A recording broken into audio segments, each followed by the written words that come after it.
두 번째 대단원입니다. 바로 고대시대입니다. 고대시대 중에서 2-1단원 고대의 정치편, 그 중에 삼국시대에 해당되는 내용들을 이 시간대 다루도록 하겠습니다. 1번 보겠습니다.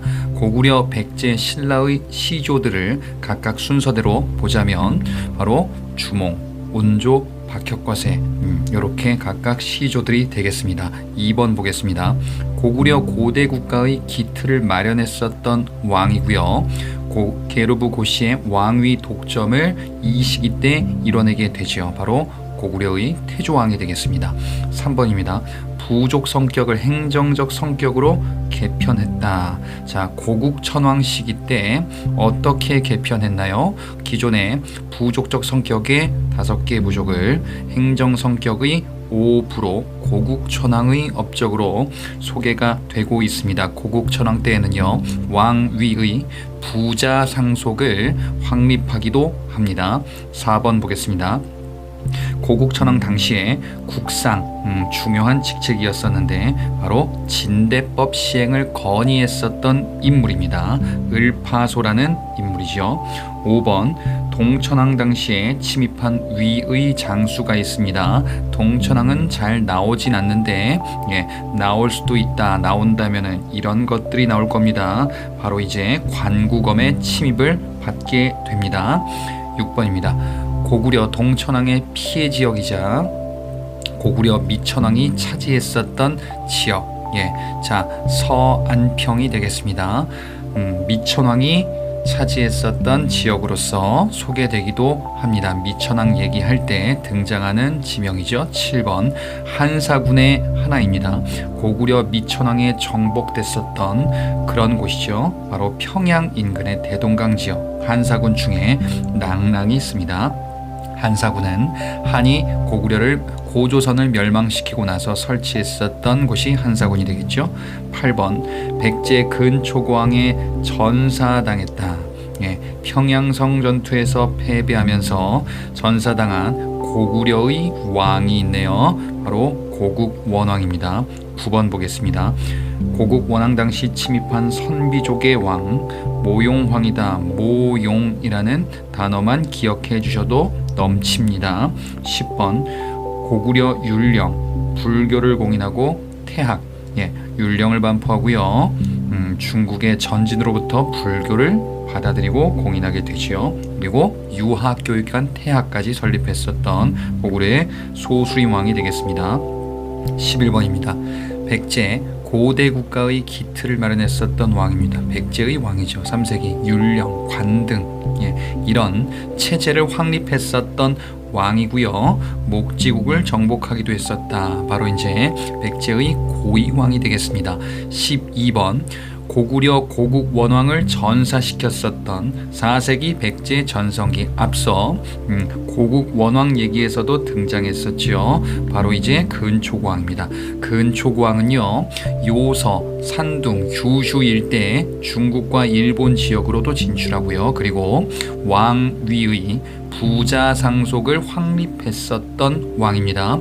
백제는 근초고왕이고 앞서 고구려는 고국천왕이었습니다. 그리고 서기, 역사서입니다. 고흥의 서기, 근초고왕 시기 때에 해당합니다. 13번 근초고왕의 요령지방과 일본의 각각 진출지, 자, 좀 아까 말씀드렸습니다. 바로 요서, 산둥 및 규슈. 산둥은 잘 나오진 않아요. 그래서 요서와 규슈 이렇게 알아두셔도 되겠다. 14번 백제 근초고왕 때 왜 일본 지역이죠. 하사했었던 칼이다. 이는 사진 자료로도 함께 보셨을 겁니다. 칠지도, 근초고왕 시기에 해당합니다. 15번 신라 고대 국가의 기틀을 마련했었던 왕입니다. 신라 당시 외가 침입하고 광개토대왕 즉 고구려에게 원구를 요청했었던 이 왕이 되겠죠. 바로 내물마리간이 되겠습니다. 이 내물마리간 때 박석김 이 교대에서 김씨의 왕위 독점 그리고 마립간이라는 이런 왕호를 처음으로 사용하게 됩니다. 다음 16번입니다. 신라 박석김 왕위의 교대 연장자라는 왕호, 처음에는 거서관, 이후에는 차차웅이었습니다. 그리고 그 다음에 이사금이었었죠. 이것이 17번에 김씨들이 왕위를 독점했었던 뇌물마리간 시기 이후에 왕호로 이제 사용이 되게 되죠. 자, 이사금은 앞서 연장자라는 의미였었고 지금 여기서 보는 대군장이라는 의미의 마립간이 되겠죠. 뇌물마리간 시기 때 처음으로 사용된다. 18번 오색이 고구려와 신라의 관계를 반영하는데요. 국강상 광개토지 호태왕 호우십, 광개토라는 글자가 보이죠. 호태왕은 광개토대왕을 지칭하는 다른 표현이기도 합니다. 자, 이것은 어디에 있나요? 바로 이제 호우명 그릇이다 라고 이야기를 하죠. 예, 그래서 고구려의 광개토대왕을 추모하기 위한 이런 유물이 제작되고 신라로 넘어갔었다. 신라에서 발견됐기 때문이죠. 그 광개토대왕 얘기가. 19번입니다. 금관가야 시조와 대가야 시조는 각각 구분을 해주셔야 되겠습니다. 김수로 또는 수로왕입니다. 그리고 이진아시왕은 대가야 시조입니다. 금관가야와 대가야가 바뀌면 안 됩니다. 자, 20번에 전기가야연맹의 맹주국 김해 지방을 중심으로 김수로가 세운 금관가야가 쭉 번성했었고요. 그리고 후기가야연맹 두 번째 맹주국 고령 지방, 여기는 바로 이제 대가야가 되겠죠. 그래서 금관가야는 김해, 대가야는 고령, 예, 김해는 바다 쪽, 그 다음에 고령은 바다가 아닌 안쪽이다 라는 내용까지 지도에서 구분하셔야 되겠습니다. 21번 금관가의 대표적인 유적지다. 그러면 김해에 있겠죠. 대가의 대표적인 고분 유적이다. 그러면은 고령에 있겠죠. 각각 김해의 대성동, 고령의 지산동 고분이 대표적입니다. 22번 신라 원군을 파병하고요 외를 격퇴하는데 이런 업적을 남겼었던 왕입니다. 신라의 원군을 파병했다. 뇌물마리간 시기다. 예, 그러면은 광개토대왕 고구려 같은 경우는 백제 아신왕의 항복을 받기도 합니다. 자, 그리고 요동으로 진출하고 후연과 숙신을 격파하면서 만주 일대를 장악했었던 광개토대왕입니다. 후연은 뭡니까?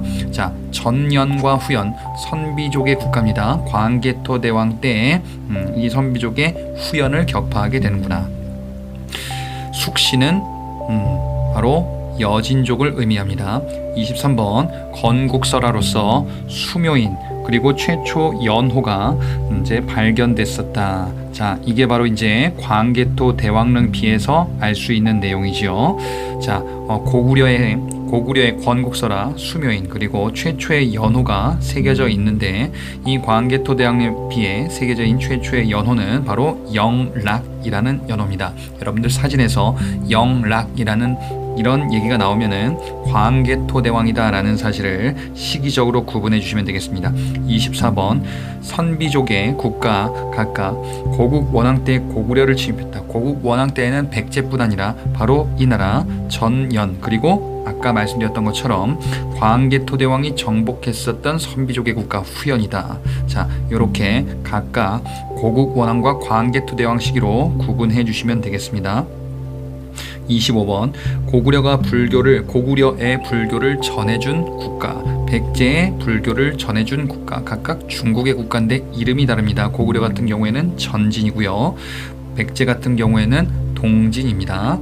26번 고구려가 정벌한 거란과 고구려가 정벌한 말갈 또는 여진. 자, 말갈, 여진 얘들과 지금 얘기 나오는 두 번째 있는 것과 같죠. 자, 첫 번째는 비려, 두 번째는 숙신. 비려는 고구려 광개토대왕 때 이 단어가 나올 겁니다. 그리고 숙신 역시 광개토대왕 때 얘기가 나올 거예요. 만주 일대를 장악했다라고 할 때 이런 표현들이 등장할 수도 있습니다. 27번 부여가 분열한 나라, 광개토대왕 시기 때 이 부여를 정복했다라고도 학습에서 보셨을 겁니다. 동부여입니다. 이후의 북부여는 바로 이제 장수왕 이후 문자왕 때 정벌하게 될 겁니다. 25번 고구려의 왕인데요. 한강유역을 확보하면서 평양성도 천도하게 되지요. 백제 계로왕을 죽이기도 했었던 이 왕, 5세기 전성기 때의 장수왕이 되겠습니다. 29번 장수왕이 만주에 확보한 지역입니다. 장수왕이 만주 지역에 확보했었던 지역인데 광개토대왕과 헷갈리시면 안 됩니다. 장수왕과 관련이 있어야 바로 흥안령이라고 불리는 지역입니다. 이거는 광개토대왕이 아니다라는 것을 조심하셔야 됩니다. 30번 고구려의 도읍지인데요. 처음에 동명성왕 즉 주몽이 건국했었던 지역은 졸본이었었고 이대왕 유리왕 때 국내성으로 그리고 장수왕 시기 때 평양성으로 천도하게 되지요. 졸본과 국내성, 평양성이 고구려의 도읍지 순서대로 3개입니다. 31번 고구려 5세기 남진 정책을 보여주는 비석이다. 그래서 남한강 일대 여기까지 진출했구나. 바로 충주 지역에 해당하고요. 여기에 중원 고구려비지요. 동이 매금이라는 표현을 바탕으로 고구려가 당시 세상의 중심이다라는 인식을 가지고 있었다라는 것을 알 수가 있겠습니다. 32번 고구려 장수왕에 살해되었습니다. 누군가 봤더니 북위에 국서를 보내기도 했었던 바로 백제의 왕이구나. 한강을 상실하고 한성, 백제의 초기 도읍지인 한성이 함락되고 이 왕은 죽게 되네요. 계로왕입니다. 33번 5세기. 5세기다 라고 하면은 400년대 즉 고구려의 전성기를 보여준다라고 할 수 있습니다.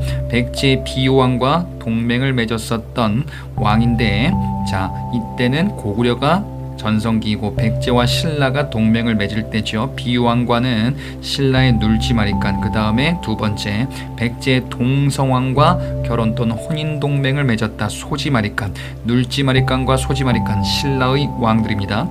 34번 소지마리간 때 정비했었던 제도가 2가지가 있는데요. 교통과 상업 정책을 보여주는 게 바로 이제 우역과 시사인데요. 소지마리간 같은 경우에는 타 직렬에서는 단독으로 물어본 적이 있습니다. 그래서 요 2가지를 소지마리간 시기에 해당되는 정책으로 따로 챙겨가시기 바랍니다. 우역과 시사.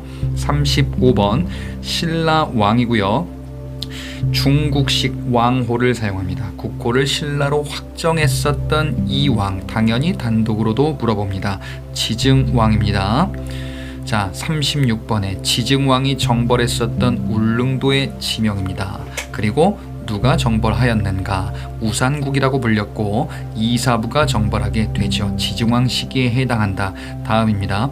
신라가 율령을 반포하고 불교를 공인합니다. 이때 불교를 공인할 때 2차돈의 하얀 피가 있지요. 그리고 골품제를 정비하고요. 병부도 설치하는 이런 시기 왕입니다. 금관가야가 이 시기 때 신라로 병합되게 되죠. 법흥왕. 단독으로도 물어보는 왕입니다. 38번. 좀 아까 말씀드렸었던 신라의 법흥왕 때 승려입니다. 불교를 공인하면서 순교했었습니다. 2차 돈입니다. 법흥왕 시기. 39번. 법흥왕 때 사용했었던 신라의 연호가 있습니다. 앞서 고구려에 광개토대왕 때 영락이라는 연호가 있었고요. 지금 법흥왕 때 사용한 신라의 연호를 얘기하고 있어요. 건원이라는 연호지요. 그리고 이번에 법흥왕 때 설치한 중앙관청 법흥왕의 정책으로 보기에서 등장할 수 있는 내용입니다. 병부입니다. 이후에 신문왕 때 14부라는 표현이 등장할 때 그 14부 중에서 가장 먼저 만든 거는 바로 이 법흥왕 때 병부입니다. 40번. 백제의 도읍지는 순서대로 한성, 웅진성, 사비성. 한성은 원래 도읍지였었고 웅진성은 계로왕이 죽고 이후에 문주왕 때 도망치듯 천도하게 되죠. 사비성은 성왕 시기 때 백제 중흥을 도모하면서 이제 천도하게 됩니다. 41번. 백제의 왕으로서 22담로를 설치했다. 지방 거점에다가 왕족들을 파견하는 22담로, 그리고 중국의 남쪽 양나라와 교류하게 됐었던 당시 백제 무령왕. 무령왕은 영동대장군 사마왕이다, 이렇게도 이야기를 하죠. 뒤에서 보자. 42번.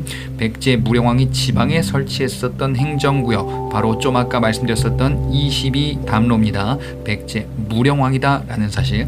43번.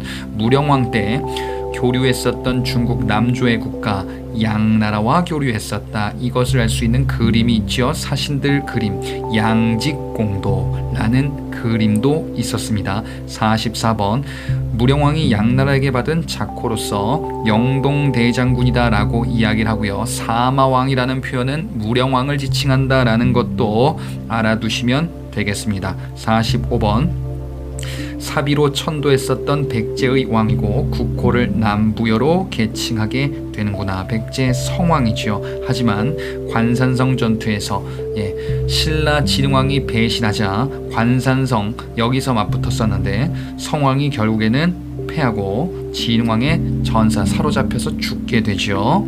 46번 성왕이 바꾼 국호는 아까 말씀드렸던 것처럼 남부여로 계칭하게 되고요. 이번에 백제 성왕이 정비했었던 중앙관청은 22부입니다. 22담로와 헷갈리시면 안 되겠습니다. 22담로는 무령왕 시기 때 지방의 거점이고요. 성왕 때 정비했었던 중앙관청이 22부입니다. 22개의 관청이 되겠죠. 47번 성왕이 전사했었던 곳 바로 신라 진흥왕과 맞붙었었던 관산성이다라고 봤었습니다. 48번 신라 전성기 시기 때의 왕으로서 바로 성왕을 죽였었던 진흥왕입니다. 진흥왕의 정책에 황룡사 건립이 있습니다. 황룡사 건립은 황룡사 9층 목탑을 건립했었던 선덕여왕과 헷갈리시면 안 됩니다. 사찰 자체를 만든 거는 진흥왕이고 황룡사 9층 목탑을 만든 거는 선덕여왕 때죠. 화랑도 그리고 화랑도를 정비하고요. 진흥왕 순수비 비석들을 만들죠. 대가야를 정벌하기도 했었던 시기가 신라 진흥왕입니다. 49번 진흥왕 때 건립했었던 비인데요. 한강 상류의 단양적성비 한강 하류에는요 진흥왕 순수비 중에 하나였었던 북한산 순수비가 있습니다. 단양은 충북 쪽이니까 남한강 상류 북한강이다 라고 북한산이다 북한산 순수비다 그러면은 이건 서울 쪽에 있는 산이죠. 한강 하류다. 51번 그 외 진흥왕 순수비로서 창령비 황초령비 마운령비 이런 것들이 진흥왕 순수비로 이야기가 되고 있습니다. 52번입니다. 신라 진흥왕이 건립했었던 사찰이 있어요. 건립한 사찰은 황룡사 9층 목탑 요거 시기랑 헷갈리지 마시라 그랬습니다. 황룡사가 되겠죠. 2번은 청소년 조직은 화랑도가 되겠습니다. 여기는 지금 표시가 안 돼 있는데 2번에 화랑도를 진흥왕 시기 때의 업적으로 볼 수가 있겠죠. 53번입니다. 진흥왕 시기 때의 연호가 있습니다.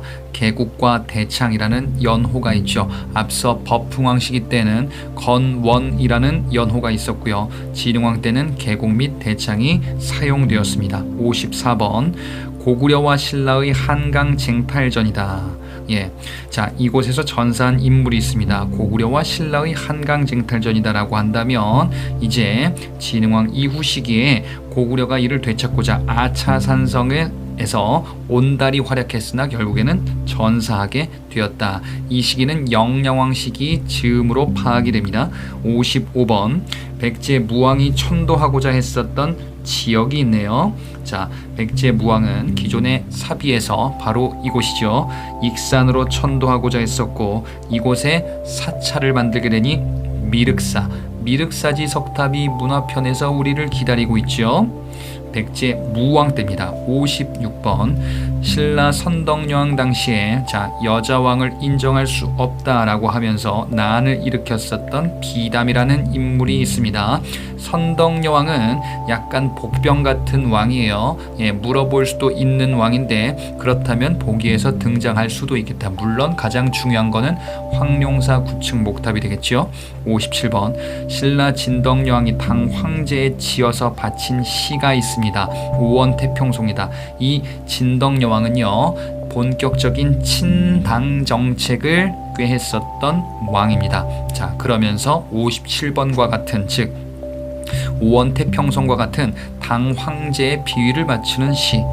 신라가 결국에는 친당 정책. 그래, 이때 누가 활약합니까? 김춘추가 활약하는 거예요. 58번 남북조를 통일했었던 중국의 국가 분열기를 통일했습니다.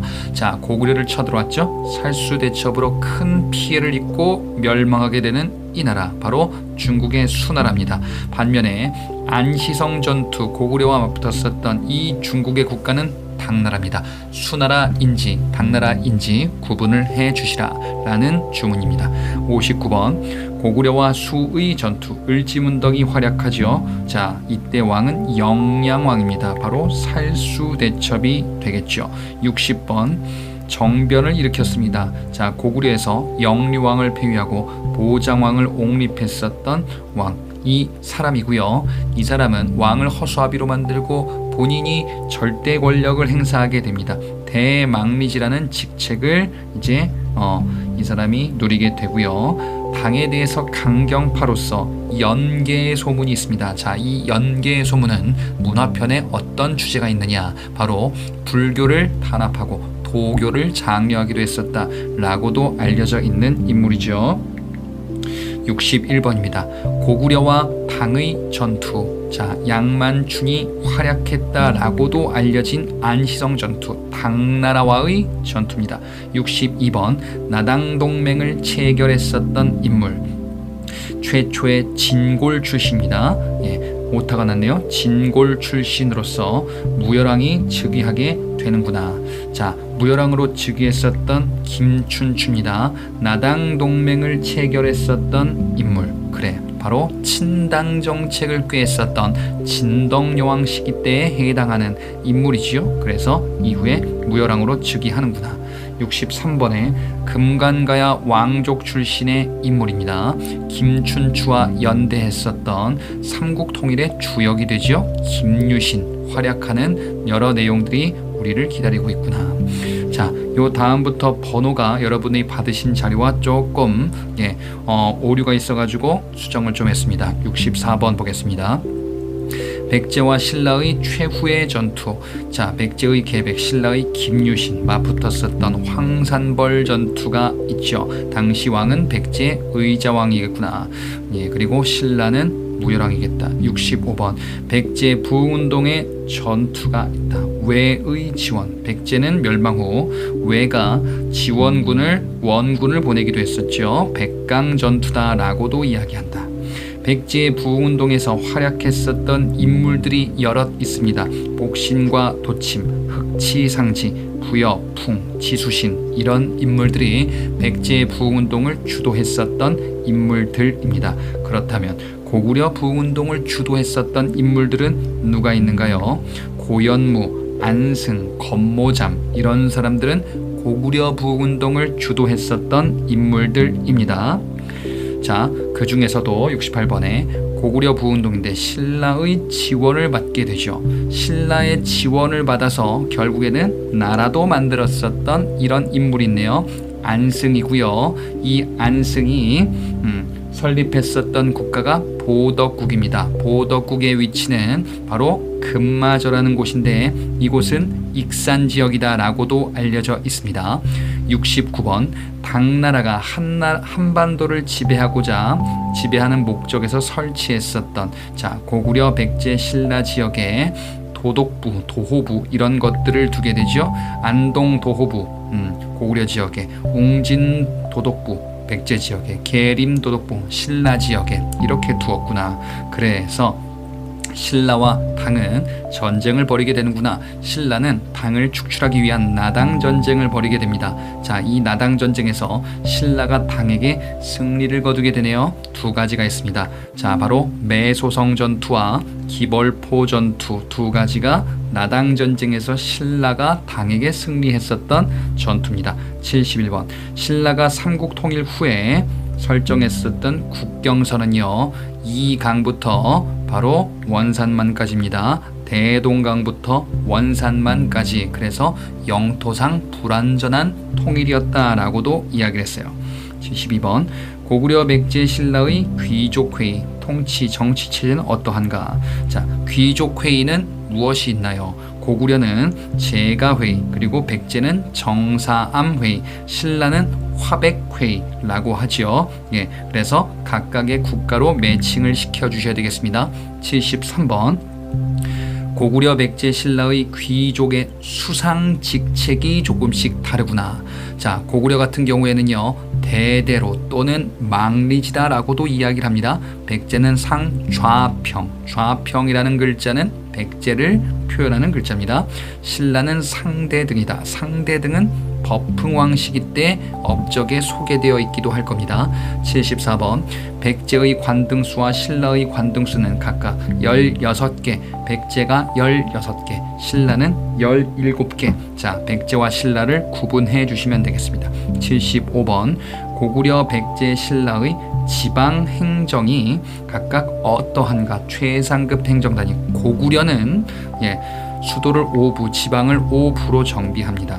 그리고 백제는 수도를 5부, 그리고 지방을 5방으로 정비합니다. 신라는 중앙을 6부, 그리고 지방을 5주로 정비합니다. 그래서 지방행정은 고구려는 5부, 백제는 5방, 신라는 5주 이렇게 정비하죠. 76번 백제의 관복은 3가지입니다. 고이왕 시기 때 이 얘기가 나오는데요. 자비청, 삼색 공복이고요. 신라는 공복 제정은 법흥왕 시기 때 나올 겁니다. 자비청에다가 황색이 있습니다. 사색 공복 이렇게 되겠습니다.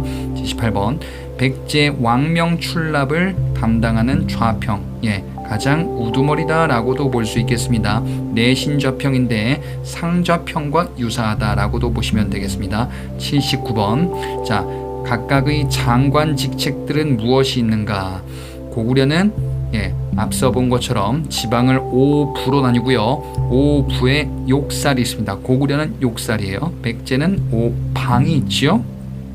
5방의 장관 직책이 방명, 신라는 5주가 있습니다.